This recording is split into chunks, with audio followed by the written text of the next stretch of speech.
Hello there, and thank you for joining me for this second segment of Business Tuesday on this 4th day of September. Now, on this segment, I'm being joined by David Ngugi, who is an investment analyst at Cytonn, and is here just to give a perspective into the 16% fuel tax levy that has been effected by the CS for Treasury, Henry Rotich, amid protest from Kenyans and also leaders across the board. Mr. Ngugi, welcome to the program. Thank you. Now, beginning 1st September, the government, actually the CS for Treasury, Henry Rotich, effected the 16% levy on petroleum products. This is despite the National Assembly having amended the Finance Act and postponing that tax. What do you have to say about this? Okay, the thing about the VAT tax on fuel, it wasn't something surprising because we were expecting it. It was first introduced in 2013 through the VAT Act 2013 with a grace period of 3 years. So it was supposed to be implemented in 2016, but in 2016 it was further pushed by another 2 years through the Finance Act 2016. So so we were still expecting it to be implemented in 2018. And from the budget reading, the Treasury Cabinet Secretary said that they plan to increase the revenues by around 17.5% this financial year. And at the core of increasing the revenues, it was based on the tax policies that was set to be implemented, with the VAT on fuel being one of them. So it wasn't something surprising, but we're still waiting to see how it will end up being. Now, this tax issue has been with us, as you say, since 2013. Yes. And it appears that each time we are almost implementing it, we are postponing it. What do you make about the country's tax policy? Because this is a bad trend. And that's the worrying thing about it, because even by pushing it to 2020, we will still find ourselves in the same problem in 2 years to come. So it's just like postponing a problem in the first place. I think we need some major readjustments in terms of tax policies in this country. Then, still speaking on that tax, when the Cabinet Secretary was reading the budget, he mentioned it and he said that he expects that the Kenya Revenue Authority is going to collect in the tune of around 71 billion shillings when this tax is introduced. Yes. Now, with this tax now almost, and we can, as speaking from the reaction that we received from even the from the Deputy President, it appears going to be affected. So that will leave a gap of 71 billion in terms of deficit. Yes. How will we plug this deficit?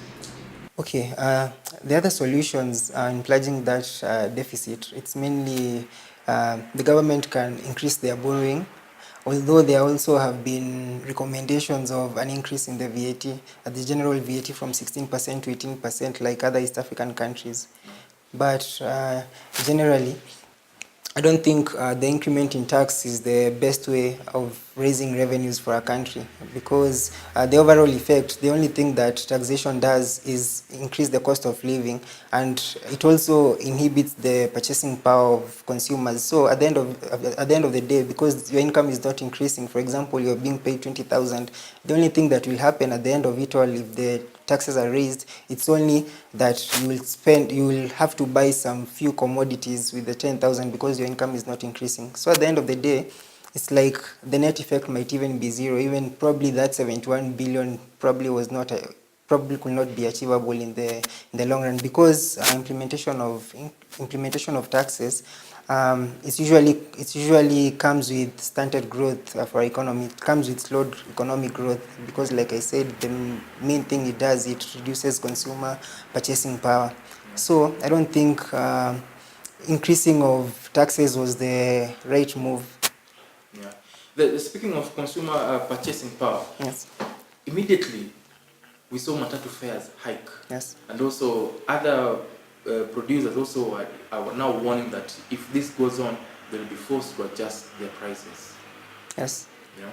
So in effect, we see that it has really affected, and the people who are crying most are those people who are living, maybe the middle class, are really protesting against this. Yes. Yeah. Overall, like I said, increase of taxes, it will only raise the cost of living, because when you look we look at inflation, for instance, when we're calculating inflation, there are things that have a higher weighting, things like food prices, things like housing, water, electricity, and other fuels, as well as transports. Those three things have a higher weighting in calculation of inflation.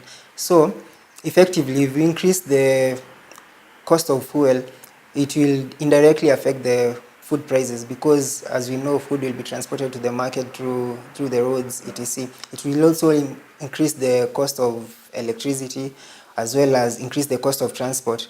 Plus also, a majority of Kenyans use kerosene as their source of energy. So if we increase the cost of fuel, it will effectively affect the cost of living for the entire country. Then, as we draw to a close to the interview, perhaps maybe now, the president is still in China, where with a forum where all African head of state are meeting the Chinese president, and they also announced that China announced they are going to give African country an amount to 60 billion US dollars for the next 3 years to spur development.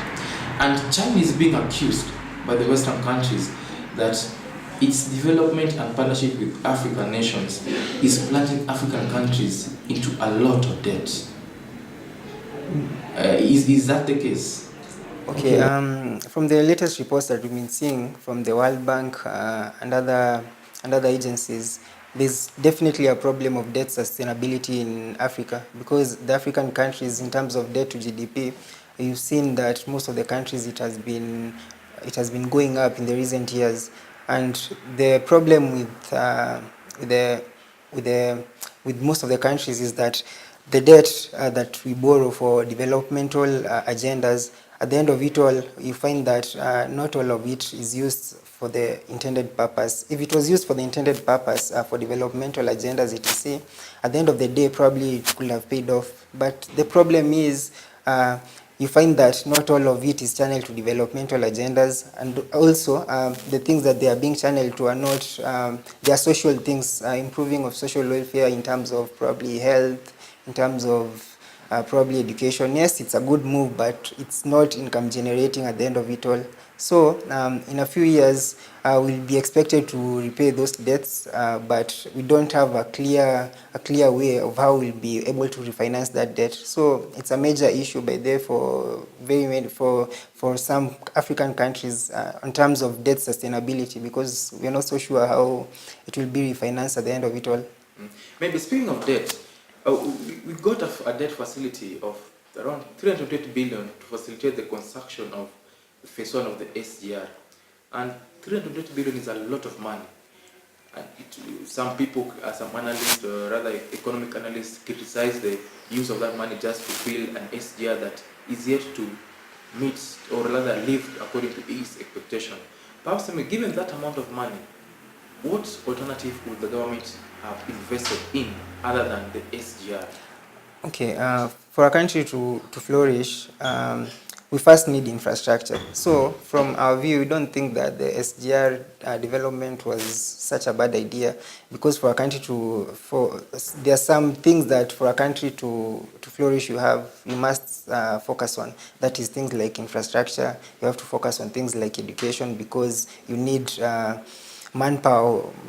You need experienced and educated manpower to improve the economy, as well as things like health. So it was not a misplaced priority from our end. That is what we think, because it will, from the initial plan, it was that the SGR will help in reducing cost of transporting items from the ports to probably to the destination. So in our perspective, we don't think that it was a misplaced priority.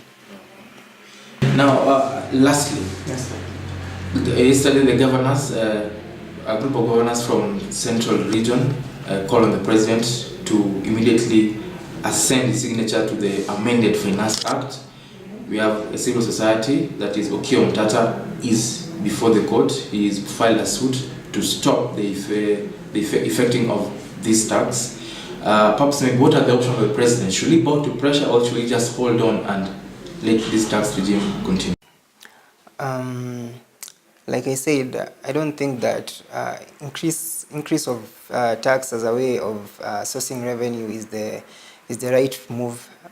quoting a person like Winston Churchill, he once said that for a nation to prosper by taxing their citizens, like a person is like a man standing on a bucket and trying to lift himself up using the handle. So, like I said, the net effect at the end of it all, it's probably null, because, like I said, the purchasing power of consumers will go down. So, it won't have the desired effect that the government hopes to achieve. Yes, at the end of it all, it might not even lead to increases in revenues. Yes. Okay. Now, thank you very much, David, for your time. Yes. It's been a pleasure speaking to you, just putting perspective about the 16% tax on fuel. Now, that marks the end of this week's edition of Business Tuesday. Remember, you can catch another episode of the same program next week on Tuesday at the same time. It's bye-bye for now. Thanks for watching. My name is Eddy. Nyadwa.